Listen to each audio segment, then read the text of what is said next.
Hey everyone, welcome to another episode of Day in Life of Vintage Classic Specialists. So, as you can see, the blue buggy now has its motor installed too.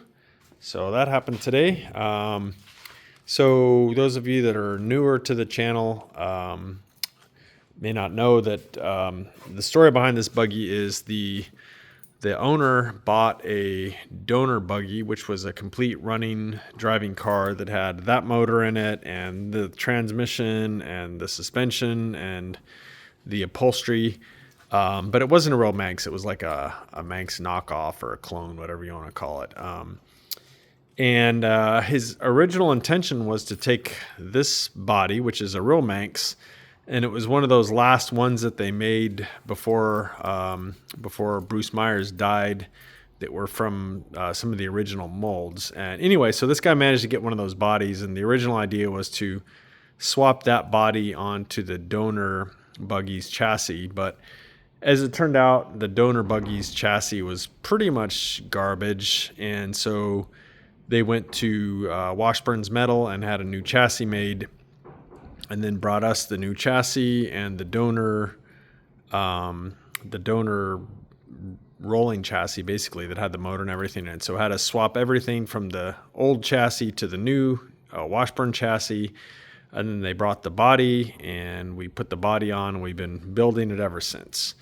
Anyway, so it did have a running driving motor that was in the donor car. The owner even drove that car around some before they started pulling it apart.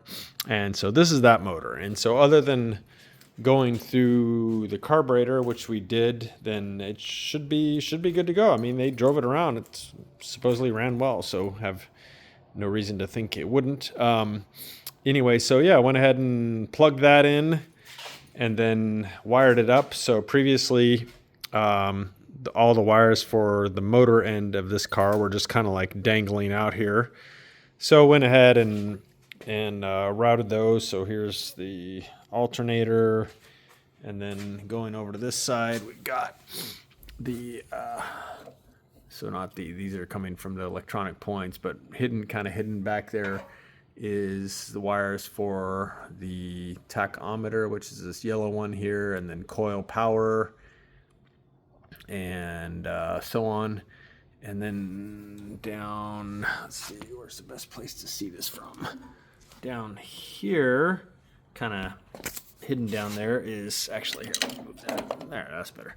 So then the wiring harness kind of continues down here, and we've got oil temperature, and then oil pressure and idiot light there. So yeah, got it all wired up. So the wiring on this car should be officially done now that the motor is installed and wired. I had done most of the wiring on the car previously, and then Rafa went and did all the wiring on connecting everything to the dash. And then, I got the motor. So we kind of tag teamed it here, back and forth. Both had our hands all over this wiring, but so, geez, I don't even know what's next on this car. Not much. The front seats are still just in kind of for mock-up purposes, but they fit great. So I think I'll probably just go ahead and bolt them down permanently. And then, geez, I guess this thing's almost at the point of putting some wheels and tires on it and hooking up the battery and checking all the electrical stuff, make sure everything works. But yeah, I think this car is very nearly done. And its brother here is not far behind it. So this motor just needs a few more things put on it, which we have in a box right there. And then the bumper cage, the owner, I talked to him a few times over the past few days, and he said he's got tires picked out. We've got wheels for it. I guess the main thing that's probably going to be holding us up on this one is getting the upholstery done. So been saying for a while now I need to get on my upholstery guy, so I really do need to get on that guy. And partially not his fault, because we do have to get the vinyl, but we also need to talk to him to figure out how much vinyl we need, how much foam we need, and so on. But he's pretty fast, so once we get the material and so on, then he can make these seats pretty quick. So yeah, these two buggies probably won't be around for too much longer. I'd say probably within maybe a month, they'll both be gone. So that's kind of exciting for the owners. We'll miss having them in the shop because they look like candy. But excited for the owners to get them and start having some fun with them. So that was mainly what I did today, was get this motor in and get it all wired up. Oh, I don't know if I mentioned or not, I did change the oil on it. I did adjust the valves.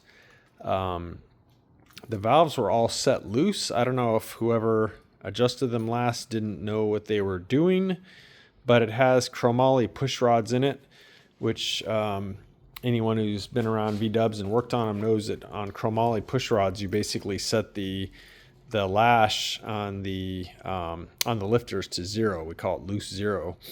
And they were all set at like 6,000s or something, which wouldn't really... The only negative of it is it would make the valve train louder than it really needs to be.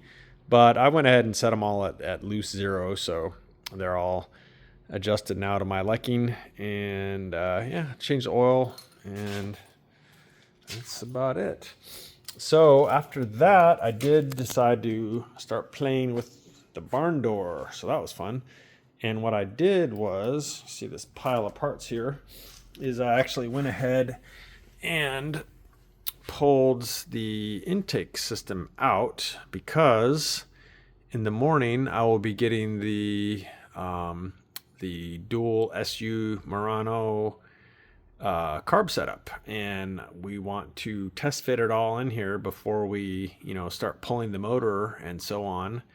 And so I will be picking that up in the morning and popping it in there and test fitting it, and I think it's going to clear no problem. The only thing it would potentially hit would be the gas tank over here, but this is one of the reasons why we went with those side draft, because again, they kind of come back toward the back, and then the air cleaners sit kind of like here.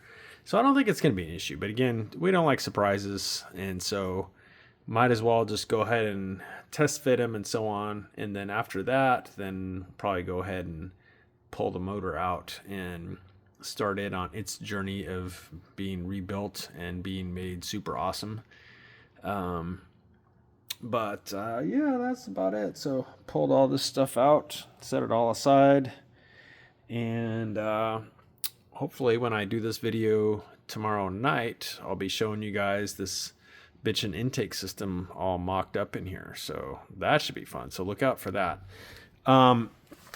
The only other thing that happened today, which I don't have show and tell for, is Jacob was in and he spent a couple hours pulling apart the Baywindow Bus that you can see right there. And our painter that we use actually, I think, is going to start on the bodywork on that bus maybe tomorrow. So that's pretty exciting. That one's really going to start moving along. And that is actually it for today, guys. So thank you everyone for watching, and we will see you again tomorrow. Bye.